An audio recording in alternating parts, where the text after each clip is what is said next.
What's going on, everybody? Welcome into episode 12 of the MudWatch Sports Podcast on this Friday, October 18th, 2024. I'm your host, Zach Malamud. Please subscribe below. Check out some of my previous episodes and follow all of my social accounts.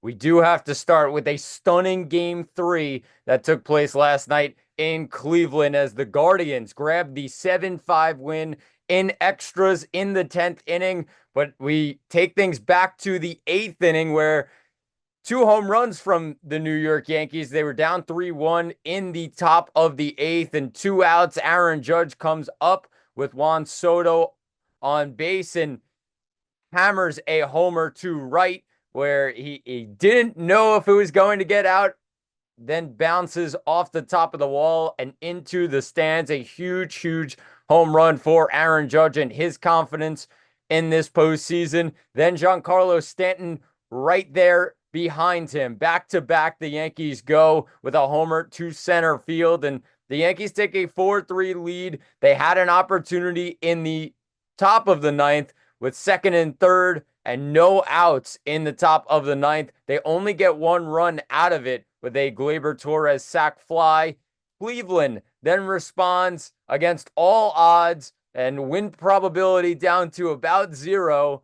And Luke Weaver on the mound, who's been lights out so far during this postseason and the end of September. He's been really strong, and he just left a pitch on an 0-2 count over the heart of the plate, and Jhonkensy Noel absolutely hammered a ball 404 feet to left to tie the game at 5. Heartbreak for the Yankees and belief for the Cleveland Guardians. Then we go to the 10th. Yankees have an opportunity, cannot take advantage of it. And then in the next inning, another 2 outs for Cleveland, and David Fry comes up and hammers the ball to left as well, 399 feet off of Clay Holmes, and a 7-5 Guardians win out of the jaws of defeat, and a gut punch to the New York Yankees. And when you look at it, yes, the Yankees lead 2-1 in the series, but this is a big loss for New York as they haven't felt this feeling yet this postseason.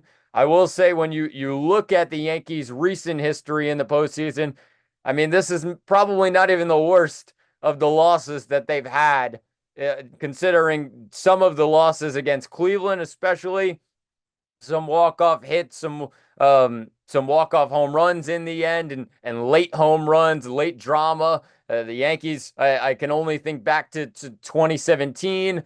Francisco Lindor hits a grand slam to wake the crowd up, and all of a sudden, Cleveland hits another home run to take the lead. So when you look at it, the Yankees have kind of been through this before, not this team specifically, but a lot of these guys that were on the roster have experienced some painful losses. And I also think back to 2022, a late comeback from Cleveland where they end up winning a game. But the Yankees then, in these two previous series that I just mentioned, 2017 and 2022, won the next couple of games and absolutely trucked through Cleveland after that. I think maybe the Yankees just get a bit of a confidence booster here to say, all right, well, it's not going to always be perfect, and we're not going to win every game. How do you bounce back after a loss like that? And Cleveland, how do you really come back after a win like that and answer to what was a crazy game yesterday? It should be interesting to find out. But I mean, the big storylines from this game is, yeah, Luke Weaver is human, and the Yankees, obviously, we're going to realize that at some point, and it was a painful way to find out that Luke Weaver just didn't have his best stuff last night, and like I said, left one over the heart of the plate for Jhonkensy Noel. And in the end, Luke Weaver, yeah, in an inning and a third, gives up the 2 hits and 2 earned runs, and he was down to his last strike, 0-2 to Lane Thomas, and let up a double to left center field. So when you look at it, Luke Weaver, human, and these things happen. It's baseball, as the Yankees said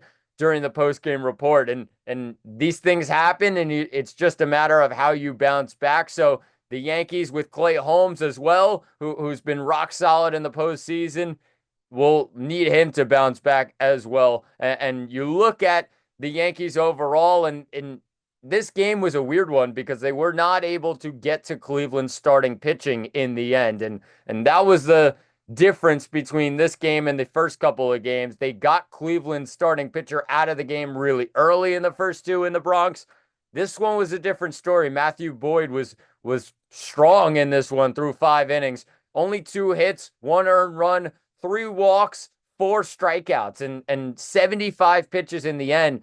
I cannot tell you the last time we've really seen a Cleveland starter go 5 innings in the postseason. It just doesn't happen that often, and especially now with Stephen Vogt as their manager. But Cleveland finds a way to win this one. Wasn't their best game either, but they find a way to get the win in the end. And all of a sudden, we do have a series. It is 2-1 Yankees, and Cleveland takes Game 3, 7-5 in Cleveland. What we look forward to tonight as an 8:08 start, it's the Yankees taking on the Guardians. It's going to be Luis Gil getting his first start of the postseason against Gavin Williams, who gets his first action of the postseason as well. And you look at Luis Gil, and what a solid season it was for Gil. And yes, it trickled off towards the end of the season in the end, but a 15-7 record, 3.50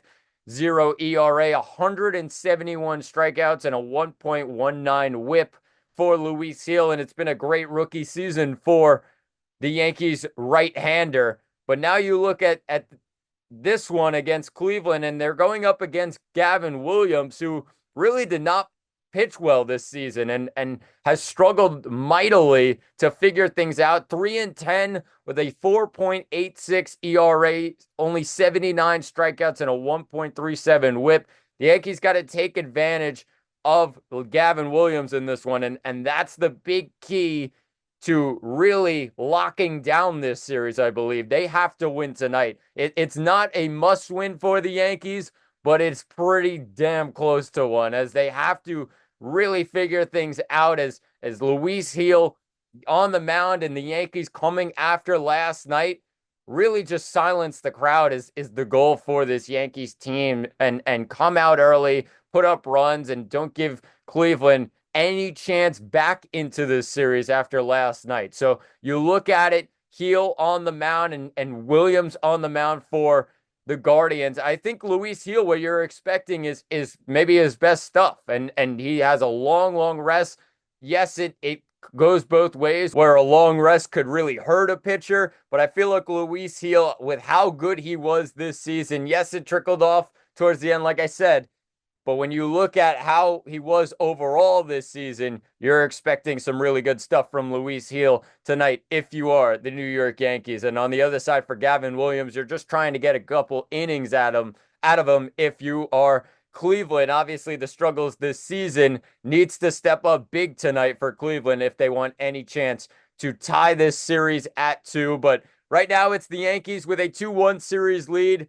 I don't think we'll replicate what happened last night, but Game 4 of the ALCS takes place 8:08 tonight in Cleveland. Yankees with a 2-1 series lead. It's Gil and Williams on the mound in the ALCS.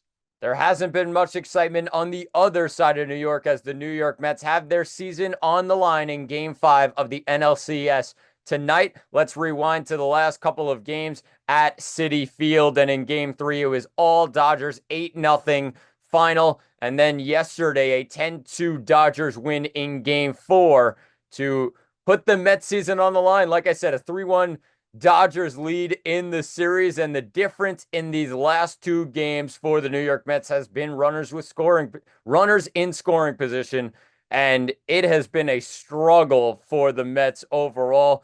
0 for 14 in the last 2 games with runners in scoring position, and that just cannot happen if you are trying to win a World Series and ultimately win a series in general. 0 for 14 cannot happen, and that's been the story for the Mets in these last 2 games. The Dodgers, on the other hand, last night was picture perfect for the Dodgers. 6 for 15 with runners in scoring position, and the bats were flying for the Los Angeles Dodgers a bunch of home runs. They had Betts and Ohtani last night. They had Ohtani the night before, Muncy as well. I mean, every single way you go, the Dodgers have dominated these last two games, and obviously the score lines speak for themselves. But if you're the Mets, you just have to get the timely base hit right now. And they have not been able to do that so far against this Dodgers pitching staff. You got to give credit to the Dodgers pitching. And despite all the injuries that have gone on this season, their bullpen as well as their starters have been really, really strong in these last two games and throughout this series. Even in game two, they had the big inning, the Mets did. But after that, the Dodgers were locked down, allowing their offense to try and get a chance to come back into that game. So when you look at it right now, the Mets, they leave their starters in there, and Quintana in game four, and you had Severino in game three. You just did not get enough out of those guys because there was so much pressure on not giving the Dodgers the best possible pitch. And when you look at it in the end, Quintana, 83 pitches in 3 1/3, but he just did not have enough room from his offense. And once the Dodgers take the lead, it's really hard that they're going to give it back. But even so, Quintana cannot miss. He's got to keep his offense in the game. But the Mets offense has let the pitching staff down by not putting up some runs and giving the Mets pitchers just a bit of breathing room and not making it every single pitch matters so much. So in the end, Quintana and Severino were not able to give their best stuff. I feel like Severino was good for the first couple of innings in game three. But once the Dodgers started to chip away and put some runs up on the board, it's like the Mets really folded on offense and were not able to give their pitchers really anything and any breathing room coming into this game. So in the end, 10-2 Dodgers win in game four and 8-0 Dodgers win in game three. And so now you look towards tonight, the Dodgers with a 3-1 series lead, the Mets with their season on the line in game five of the NLCS 5:08 start at Citi Field. And when you look at the pitching matchup, Jack Flaherty against David Peterson, Flaherty, obviously a huge win in game one. He was lights out in 7 innings for the Dodgers in game one. And David Peterson getting his first start in this series against the Los Angeles Dodgers and comes into this one 1-0 with a 2.08 ERA. I think when you look at these two pitchers overall, the Mets would say, yeah, we still have a really solid shot to build on a win and get back into the series. They have to win tonight, of course, with their season on the line. They have to get on Jack Flaherty early, get him under pressure, and put some runs up on the board. Give David Peterson a little bit of breathing room, like I said, that they didn't do for those other pitchers in Quintana and Severino. They have to give some room to David Peterson. And Jack Flaherty has been hot and cold. He had a great game one against the Mets in Los Angeles, but then struggled against the Padres when he was at home at Dodger Stadium in the NLDS. When you look at it, though, Jack Flaherty, like I said, hot and cold, and the Mets can really take advantage of him, the righty, for the Dodgers, and David Peterson on the mound for them. I think the biggest thing for the Mets is just getting on the board early, give that pitcher some breathing room, and go from there. If they do that, they have a solid shot to win. And then if they do win tonight against the Dodgers, you got Manaea on the mound in game six. In LA, you got your best pitcher who's been really, really strong. And then you look to game seven, anything can happen. So they have to win tonight. It all starts with tonight. Game five, 5:08 start. The Mets taking on the Dodgers. It's Flaherty and Peterson on the mound. Dodgers looking to close it out and take a trip to the World Series.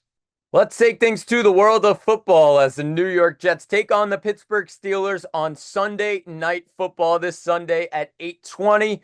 Jets coming in at 2-4, Steelers coming in at 4-2. And surprisingly, the New York Jets come in as 2-point favorites in this matchup on the road in Pittsburgh. Pittsburgh going with a quarterback change here. Most likely it's going to be Russell Wilson taking on Aaron Rodgers, as Justin Fields is going to be benched, even with a 4-2 record for the Pittsburgh Steelers so far this season. But the Jets coming in as two-point favorites, bit surprising to me. Although the Jets, yes, they grabbed Davante Adams, and yes, Pittsburgh with a quarterback change, it is a little bit iffy based on how the Jets have played recently. And yes, they grab Adams. He will be a big help to this offense, but they're going up against a tough Pittsburgh Steelers defense, both in the secondary and on the front line.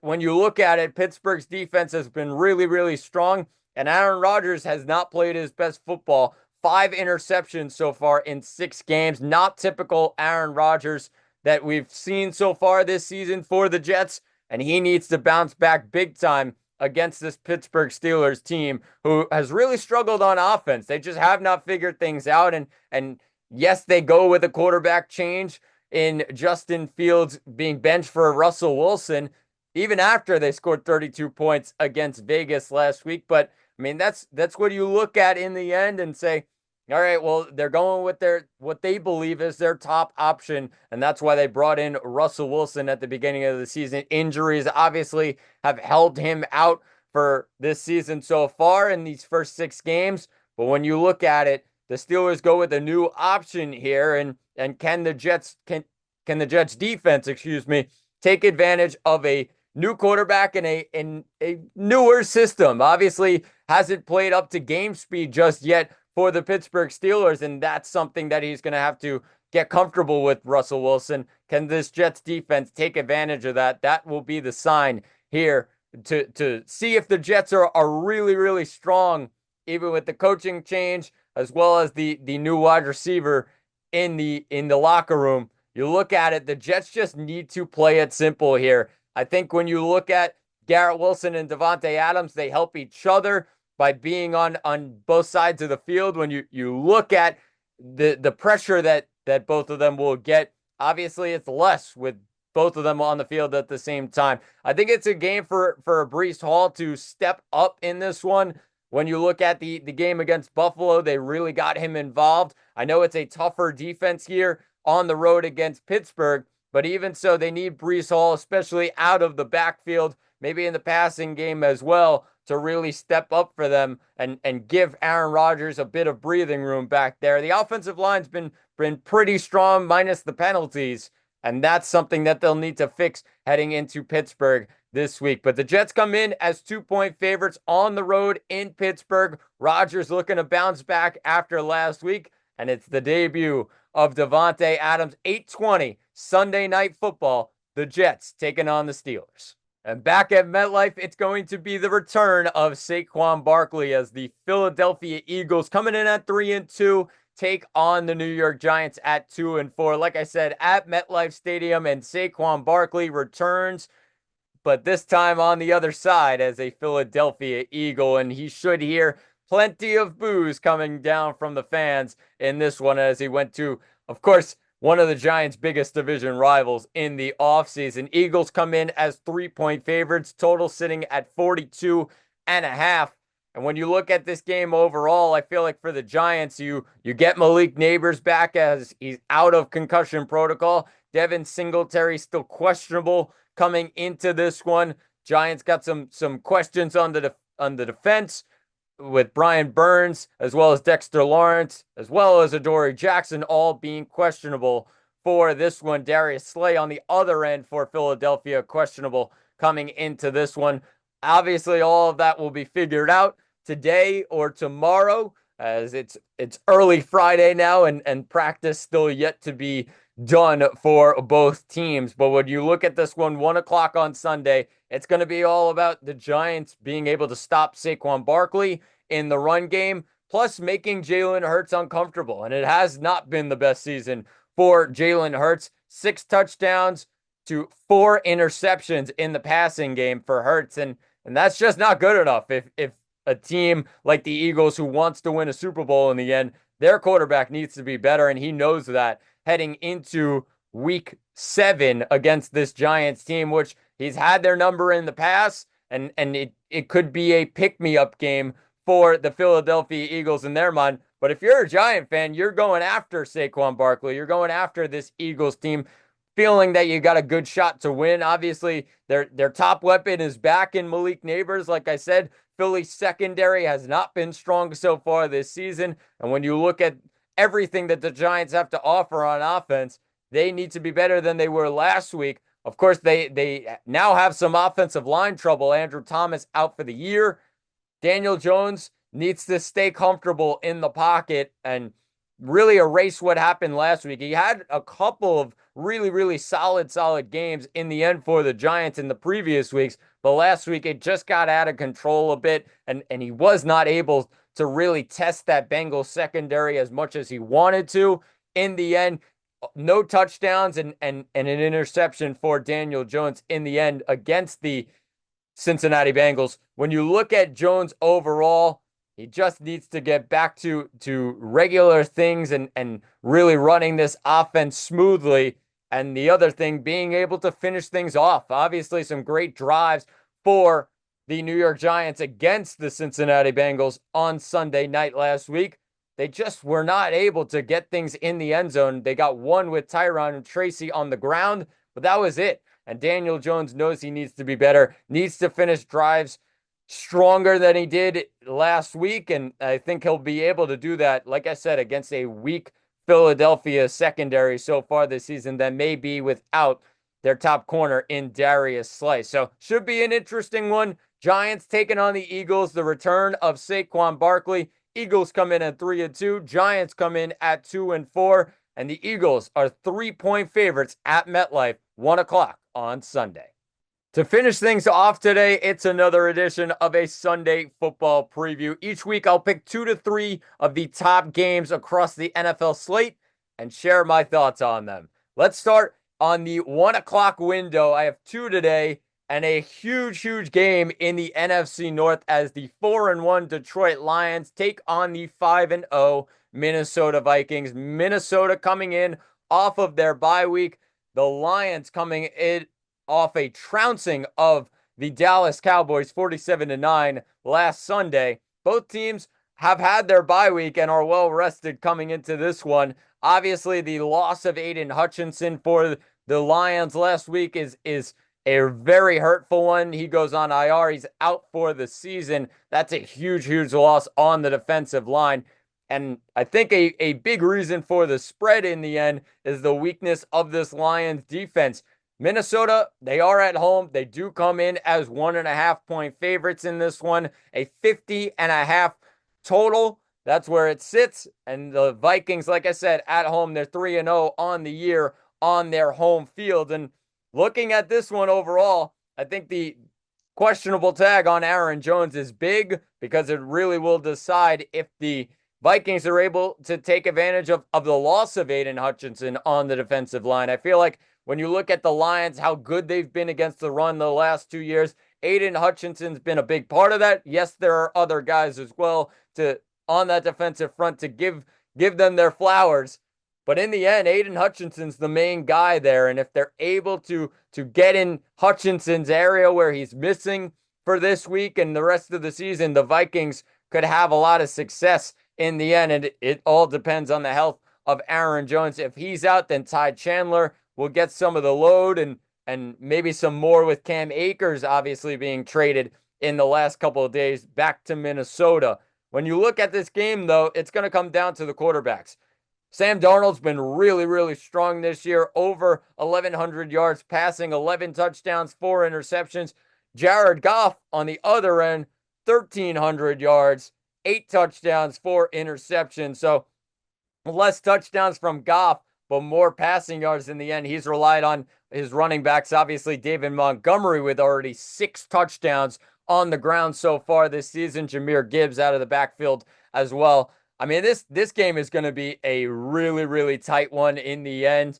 I'm going to actually pick the Lions to win this one. Even though they're on the road, I just like the Lions' chances. Even without Aiden Hutchinson as well, their offense is a machine. And when you cannot stop a machine like the Lions' offense, as good as the Minnesota defense has been so far this season, this Lions offense is an animal. And I don't see really any guy on the Minnesota defense being able to stop what the Lions have. They have so many options. Jameson Williams has been really strong. He's been the leading receiver, even with Amon-Ra St. Brown and Sam Laporta both there. So it should be an interesting one, but I'm going to pick the Lions to win on the road against Sam Darnold. I think when you look at the difference in the quarterbacks, it's the experience of Jared Goff in games like this versus Sam Darnold, who, yes, he's had experience so far in the NFL, but not enough in my mind to go up against an animal like the Detroit Lions and how good they've been so far this season. So I'll pick the Lions to win this one. That one taking place 1 o'clock on Sunday should be a good one. The other game I'm going to look at is the 5-0 Chiefs as underdogs going on the road to take on the 3-3 San Francisco 49ers. And it is really shocking to see, and it's hard to say. You just don't make Patrick Mahomes an underdog, and every single time he has proved you wrong. They're coming off the bye week, the Chiefs are. They're sitting at 5-0 and feeling really good, and really at the best point of their season coming off the bye. They're getting healthy. All of a sudden, they're an underdog going on the road to San Francisco. Yes, they have the losses to Pacheco as well as Rashee Rice, who Rice is going to be out for the season. Pacheco still out for a while. Even though you see those injuries for the Chiefs, their defense has been really strong so far this year. Their offense, it's not been picture perfect, but when you have Patrick Mahomes on your side, especially in big games like this, it's really hard to go against them. So I'm going to pick the Chiefs. How can you make Patrick Mahomes an underdog? Even though he's going up against the 49ers, yes, it's on the road. Niners looking a bit better, coming off a win last week against Seattle on the road on Thursday Night Football, a 36-24 win. It's the Kansas City Chiefs, and it's Patrick Mahomes. You just cannot doubt them ever. And I'm not going to doubt Patrick Mahomes heading into this one, even with all the injuries on offense. They've looked really strong, even though they've had those injuries, and I'm going to go with them again. Coming off the bye week, a 425 start. Chiefs to win, in my mind. It's the 5-0 Chiefs. It's the 3-3 49ers. Should be a good one. Mahomes against Purdy, the Super Bowl rematch from last year in San Francisco, and a really, really big game for the Niners. They have to win this one to keep itching away back towards first place in the NFC West. But that'll do it for episode 12 of the MudWatch Sports Podcast. Please subscribe below. I've been Zach Malamud. Thanks for watching. Have a great weekend, and talk to you all on Monday.